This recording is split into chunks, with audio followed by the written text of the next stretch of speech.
Want to sniff the coffee? I get my intellectual set up today. Are we really supposed to believe that Rafa Nadal is picking a fight with Roger Federer over his decision to not play clay? Today on Coffee Break Tennis, intellectual muckraker over at The Telegraph, Simon Briggs is doing his best audition for the UK Express.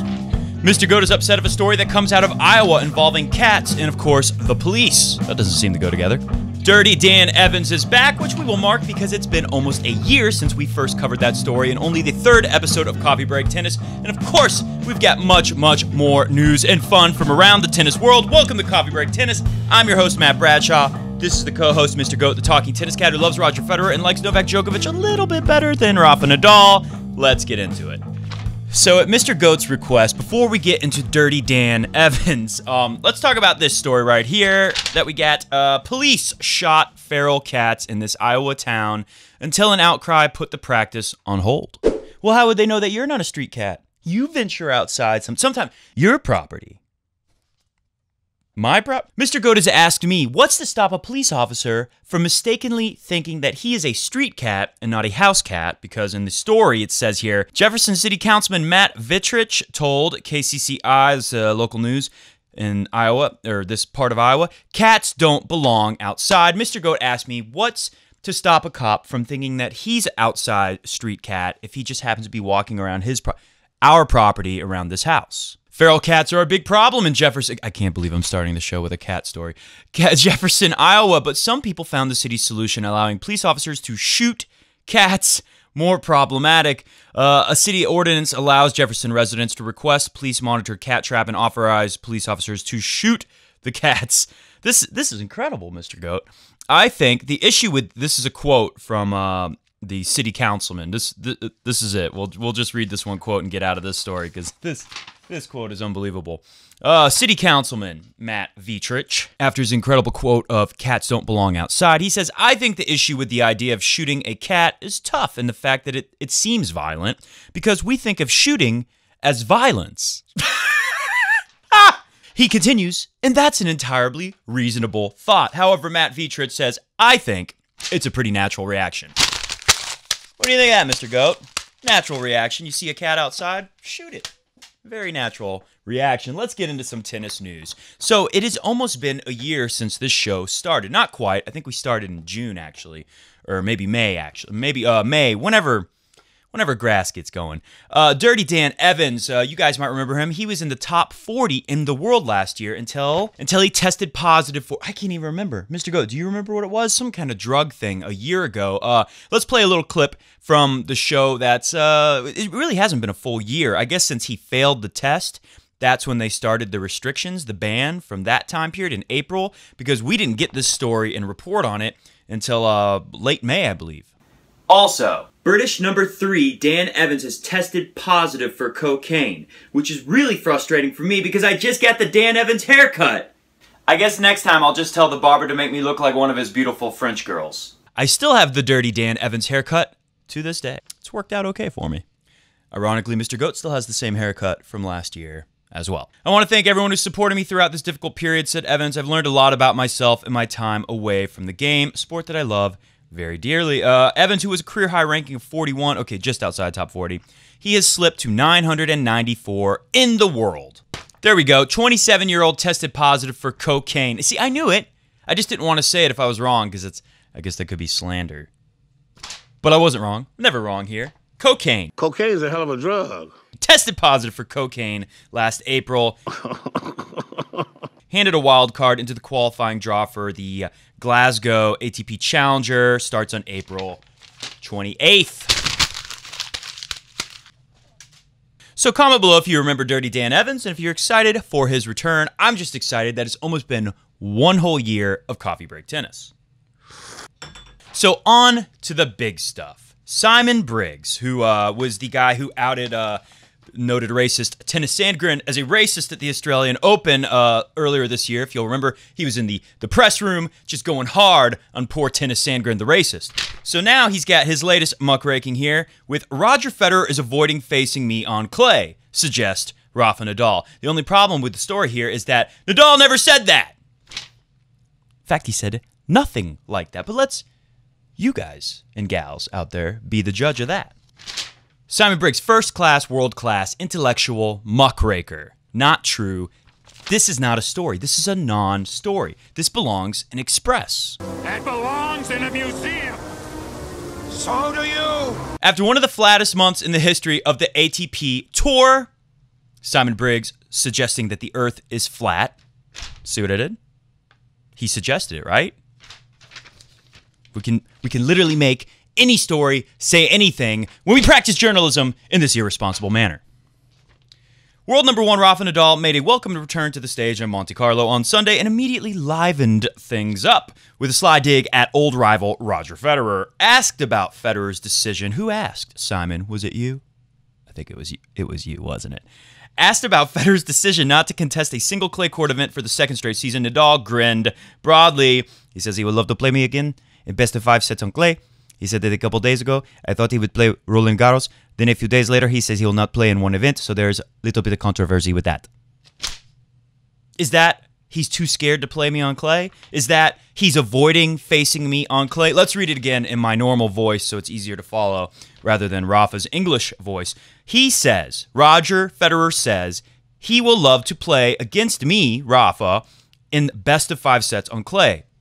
He said that a couple days ago, and I thought he would play Roland Garros. Then a few days later, he says he will not play in one event, meaning he won't play in any clay, not one clay tournament for the clay season. So there's a little bit of controversy with that. How is that Rafa challenging Roger? How is that Rafa calling Roger out, as this stupid headline would have us all believe? Surely there's more, right? If we're reading this article, we read the quote and we think, okay, get to the good stuff.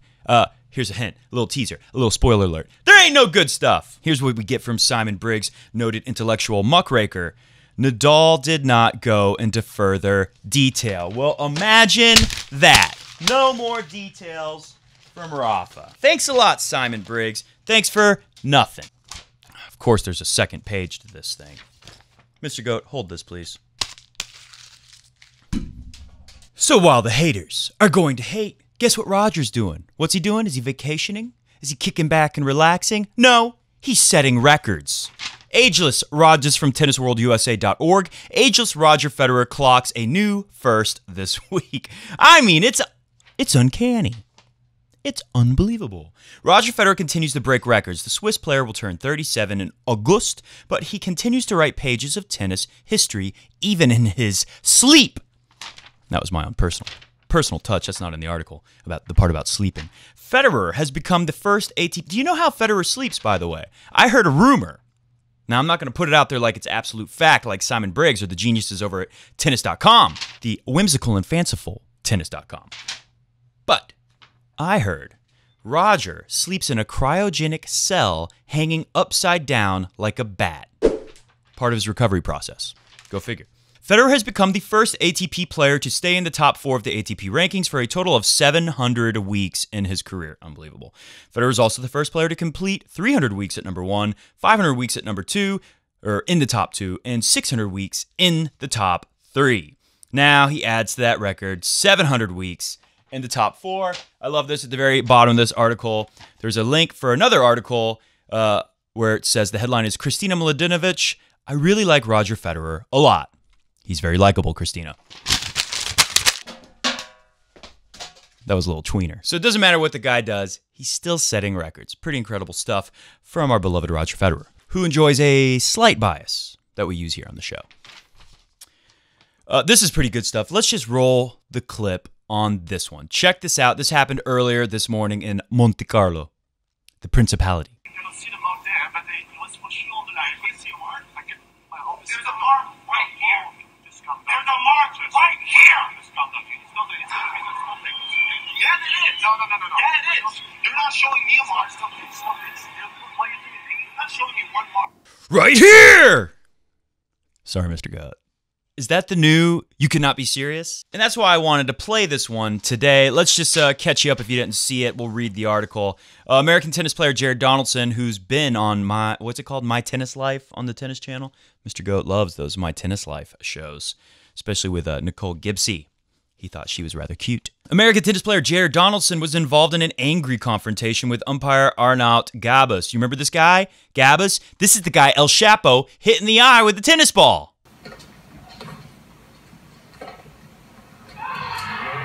errors. Oh my goodness.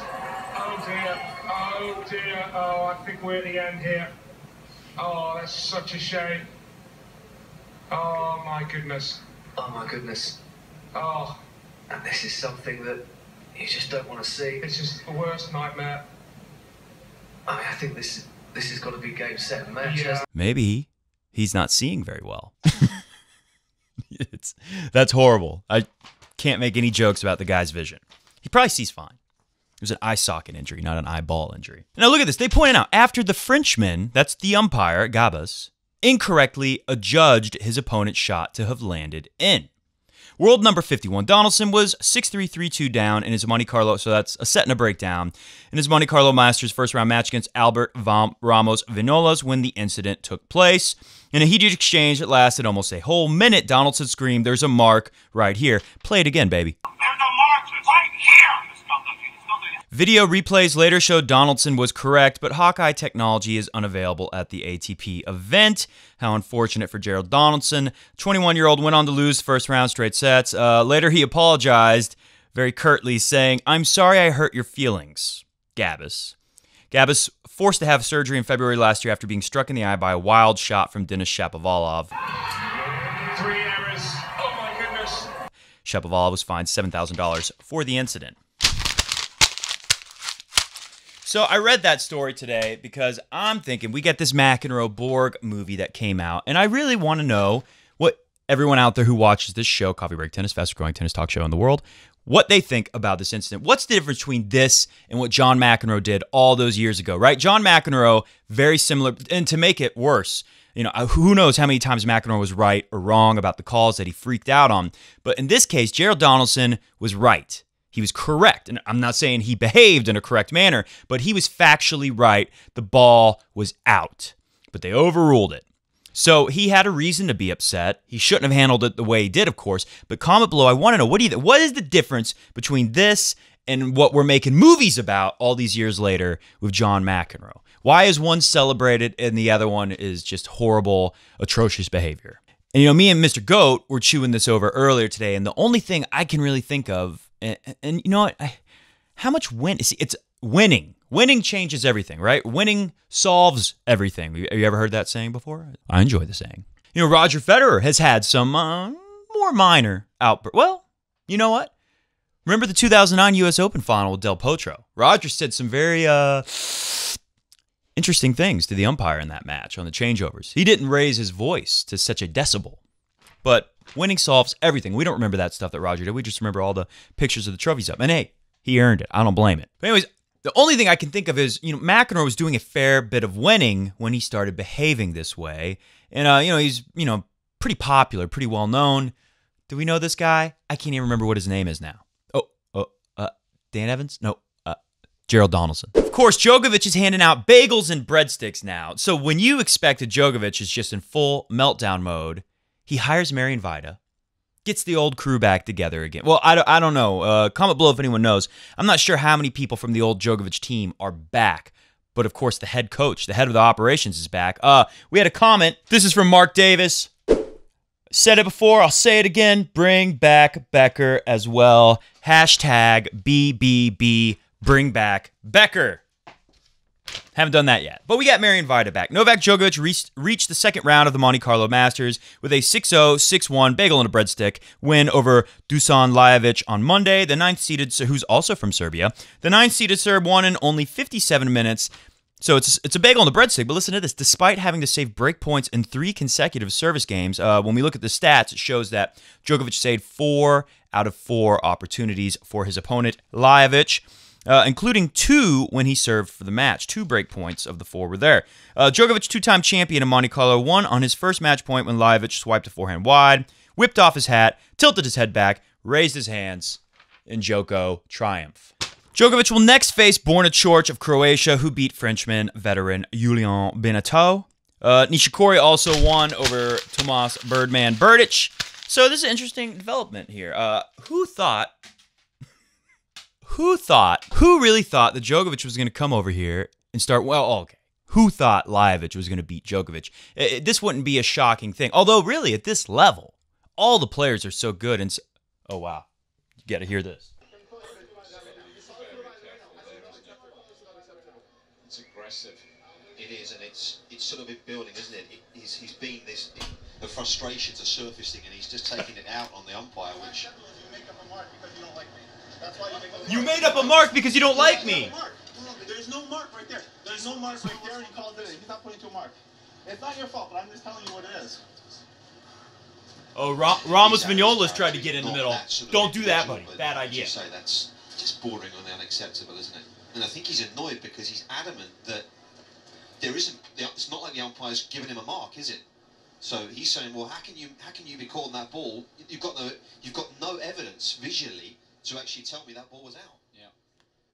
Well, you heard it. No evidence. They're replaying the match from this morning, and we just happened to get right to the spot. I had to unmute it for you so you could. I told you the TV's there. Some people don't believe me that there's a big tennis TV right there. There was no evidence. Get me the supervisor. I mean, this is just like John McEnroe. Again, comment below. What's the difference between Donaldson and what McEnroe did that we're making movies about and celebrating today? So back to Djokovic. No one thought that Djokovic was going to come in and do anything in Monte Carlo, but some of you have thought that. A lot of comments below. And, of course, it's Dusan Lajovic, his countryman. Let's go to the computer and look at some comments here.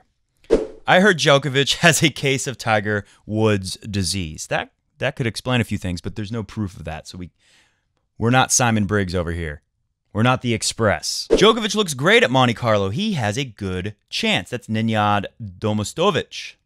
By the way, that last comment was from James Toops. Djokovic's bag is, of course, from Hikes Tennis, who leaves literally at least 10 comments per video. Thank you, Hikes Tennis. Djokovic is back with bagels, etc., going to beat Nadal. That's where I'm going with this. Hope Kokkinakis gives Roger the #1 spot back, or team, or Joker, also from Hikes Tennis. Just think, this is a little older of a comment. It's 5 days ago. Roger that #20 with the 8 in the Roger because of Wimbledon. Thank you. It's almost time for thank you, Mr. Wimbledon. We're going to bring that back. Just think, if Novak found himself on clay and came back with winning Roland Garros in an epic match against Rafa, I don't want it to happen, of course, but what if? Mr. Patrick Butte wrote, to be honest, that would be such an epic tale that I would want it to happen, but it's simply impossible. Rafa's going to win Roland Garros. And then some guy, obviously aus Nederland, Wim de Moor says, players that have a slight chance to beat Nadal and clay, but probably won't. Delpo, Team, Goffin, Pui, Djokovic, Schwartzman, Chung, Fognini, I almost said Fognini, Fonini, Kyrgios, Edmund, Chorch, Chapo's out. Thanks to Sisyphus, who we're really starting to enjoy here on the show, me and Mr. Goat, and Yari. Oh, and a correction. I said Del Potro's at least 30. Selfelnikov said Delpo is 29. And finally, last comment, since we're already reading comments. We used track pants in the old days. This is from David McKelveny. We used track pants in the old days. I remember Yannick Noah put track pants back on in the third set of a match in Adelaide, Australia in about 1979. Better than pulling muscles, Coffee Break Guru. All right, if anyone can find footage of that match and send me the link, you will be rewarded handsomely. So I wanted to go to those comments because there's a few comments there with a reoccurring theme. What if Djokovic gets it back together and beats Nadal? Well, it could happen because he could face Nadal in only a few days from now. But what does he have to do to actually make that happen? He's going to have to beat Bjorn Chorch, who's up next. Dominic Thiem, who's coming after an ankle injury. Who knows where he's at? We'll get to see him play, I guess, tomorrow night. I think he's playing. You can check the schedule. I didn't, obviously. But Dominic Thiem will play tomorrow. If he wins, he could. If Bjorn Chorch loses, he could face Djokovic. So these are players that are really hot for clay this year. A lot of people think Chorch could do something after seeing some of the performances he's put in this year. So Chorch, maybe Dominic Thiem, and maybe Rafa. That's the path ahead for Novak Djokovic. is there some miracle potentially waiting to happen here in Monte Carlo for Novak Djokovic? Think about how huge it would be for him to beat Rafa. Remember, Rafa hasn't finished a match this year. Every match has ended with retirement, a withdrawal, a default, something like that. The last time he finished a match was when he lost to David Goffin at the WTF What the Fudge World Tour Finals in November. All right, we got 2 more things, then we're going to get out of here. Mr. Goat, does that sound good to you? All you Delpo fans out there might be happy to hear this. Juan Martín del Potro is doing, this is from, of course, the fanciful and whimsical tennis.com. Juan Martín del Potro is doing his best to get some rest before the clay court season. Remember, we heard that he was going to do the Roger plan. Delpo will return for the Clay Masters events and the French Open. He announced on social media. Previously indicated that he won't play a full clay court season. He's still not. He's not here in Monte Carlo, but he has announced he will play Madrid as his next event, followed by Rome in the French Open. So there you go. 2 warm-ups, 1 French. What a lot of us wanted Roger to do. That gives Delpo a few more weeks than most of the top players who are either playing in Houston or next week's Masters in Monaco, the Principality. You know, we know it as Monte Carlo. Former Grand Slam champion, got his first Masters title at Indian Wells. Oh, we remember. We remember. Gooseneck. And finally, from the Nick Kyrgios front, Nick Kyrgios is currently focused on getting himself healthy. Nick Kyrgios was asked for a wild card to play in Houston, where he lost to big old man Ivo Karlovic, but he says he's still not wild about clay. It's probably not my favorite surface to play on for multiple reasons. My shoes get dirty, my clothes get dirty. Just to go out there and get through a match not having pain is a success to me at this stage. Oh, so Nick Kyrgios, not too thrilled to be playing on clay. Does anyone really take Nick Kyrgios seriously anymore? Had to mention it. Hit the music. We're going to get out of here. Thank you for watching Coffee Break Tennis today. Of course, comment below. I'm very curious what everyone thinks about that outburst with Jared Donaldson. And when we compare it to this guy McEnroe, who's got a freaking movie. Also, comment below if you've seen the new Borg-McEnroe movie, of course, about their famous clash at Wimbledon, the greatest match of all time before Roger and Rafa in 2008 Wimbledon final. Comment below what you thought of the movie if you saw it. I've read some reviews of the movie. Of course, I don't trust the people who write the reviews entirely, so I'll go see it for myself and give you my version of a review. Again, thank you for watching Coffee Break Tennis. Be on the lookout for Rafa's next match, and of course, Djokovic, Coric. Very curious about the Jared Donaldson business. Very curious about Mr. Bagels and Breadsticks. Djokovic, was that all he needed? Marion Vida. We'll find out very soon this week in Monte Carlo. See ya!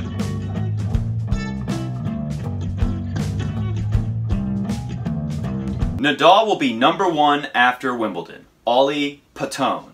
5 thumbs up. A lot of people agree with this. But unfortunately, sorry Ollie, you're incorrect. Federer will be #1 after Wimbledon.